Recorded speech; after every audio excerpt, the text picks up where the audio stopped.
Welcome back again. The pandemic is no excuse to shut the door on refugee resettlement. Countries should be expanding, not reducing refugee numbers in 2021. COVID-19 is one of the biggest global challenges in modern history, and all nations are grappling with its impacts, but some countries have responded by shutting their doors even further to the world's most vulnerable.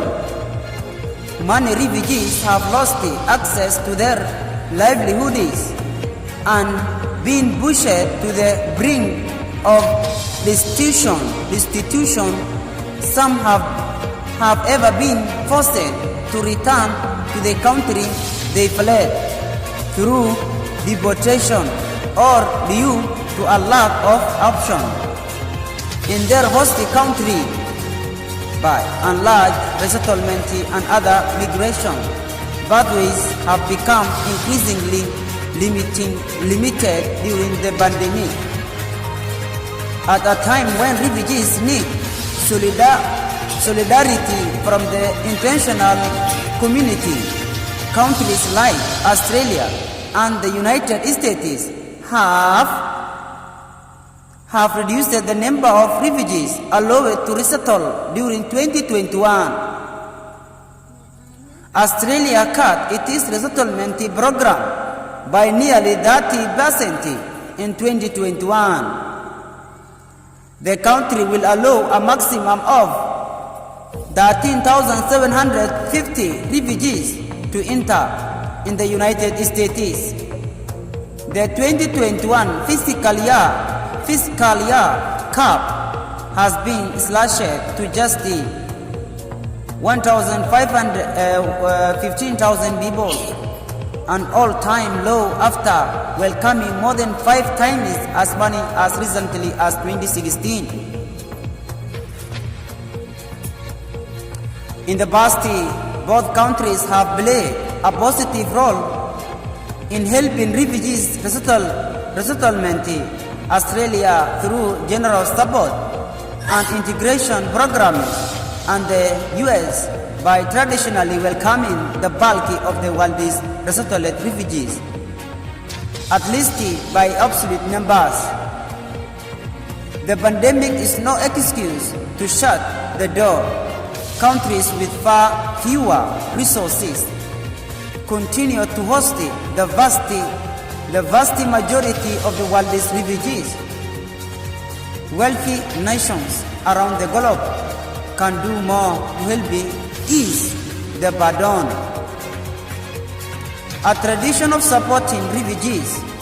In many ways, Australia has set the gold standard when it comes to refugee settlement, apart from its dubious reputation when it comes to immigration, detention, and offshore processing of asylum seekers who arrive by boat. For decades, Australia has welcomed thousands of refugees each year, offering a safe haven and providing them with the resources to prosper. Important support such as free language programs and access to health care and job services that can help newcomers integrate. Simultaneously, Australia has undisputedly become a rich nation through refugee resettlement with a stronger workforce, more diversity, and the creation of links with refugees countries of origin. Australia has become a better place thanks to contributions from its Afghan, Vietnamese, and Palestinians diaspora communities, for example. But in cutting resettlement numbers, countries like Australia and the United States are taking a blanket approach to refugee protection. Instead, they have opted to pursue a simplified mantra of putting their own citizens first. By shutting refugees out, however, Australia and the US will miss out on the chance to welcome a new generation of people ready to help rebuild their economies and bounce back from this challenging time. Rising needs. Refugee needs are greater than ever. There are an estimated 26 million refugees globally, when many have lived and excelled for decades. Refugees spending more than 20 years in displacement on average, and this number is growing according to World Bank research. As a result, significant numbers of people are being born into refugee situations.